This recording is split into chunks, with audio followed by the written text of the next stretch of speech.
카노사 굴욕을 피하려면 카노사 굴욕 고등학교 세계사 시간에 많이 배웠었죠. 네. 중세 유럽 시절에 신성 로마 제국 황제가 교황과 맞대응하다가 결국 파면당하자 교황을 찾아가서 눈밭에서 맨발로 3일 동안 빌었다, 이런 역사적 사건인데 네, 황제가 고개를 숙였던. 그렇습니다. 그래서 교황권이 황제보다도 높아진 역사적 사건입니다. 네. 이와 반대되는 사건도 있었죠. 혹시 앵커 아십니까? 아비뇽의 유수. 그렇습니다. 아비뇽 유수.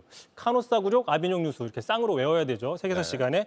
시간에. 어쨌든 간에 이 세계사를 하려고 하는 게 아니라 오늘 정치 이슈인데 한동훈 전 비대위원장의 당대표 출마 여부 연일 관심입니다. 나오게 된다면 바로 이 카노사 굴욕에 직면할 수 있다는 주장이 나왔습니다. 이준석 의원 이야기 들어보겠습니다. 네. 제대로 싸워야 될 텐데요. 근데 우리가 기억하고 있는 거는 싸울까 말까 하다가 그냥 카노사의 굴욕 사진, 눈밭의 90도 인사, 세계사 시간에 배우는 카노사의 굴욕 사진이거든요. 네, 방금 화면에서 잠깐 나왔지만 그때 두 사람이 화해하는 장면이었다라고 짚었던 저 화재 장면에서 만났던 장면. 저게 마치 뭐 황제가 교황에게 고개를 숙이는 것 같았다, 뭐 이런 얘기인 겁니다. 그게 이제 이준석 의원의 이야기죠. 짚어보겠습니다. 지난 1월 말이었습니다. 당시 김건희 여사의 명품백 수수 논란에 대해서 당정이 어떻게 대응할지를 놓고 입장차를 보였습니다. 네. 이러다 보니까 비대위원장 사퇴설까지 나오는 이른바 윤한 갈등이 있었거든요.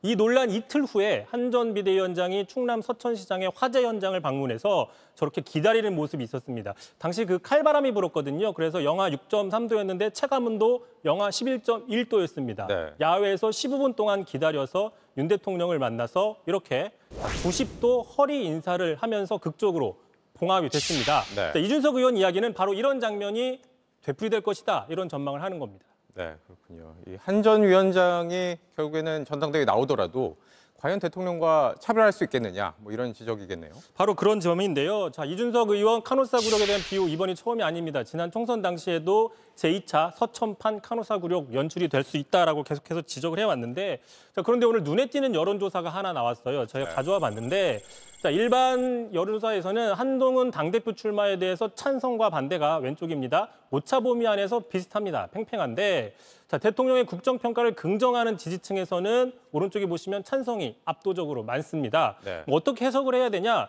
이른바 윤 대통령을 지지하는 층에서 더 지지를 하기 때문에 차별화가 쉽지 않다. 다시 말해서 아비뇽 유수하기가 쉽지 않다. 이렇게 볼 수 있는 겁니다. 네, 알겠습니다.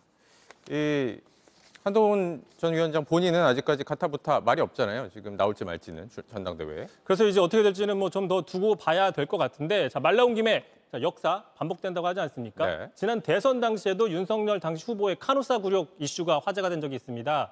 그 누군가요? 김종인 전 비대위원장과의 캠프 구성을 놓고 상당히 갈등이 있었는데 결국에는 찾아가서 도와달라고 하지 않을 것이냐라는 전망들이 나왔거든요. 네. 실제로 도와달라고 했고 합류했지만 또 한 달 있다가 캠프가 해체되고 결별이 된 적이 있었습니다. 네, 이 문제도 이성대 기자가 똑같이 짚었던 거군요.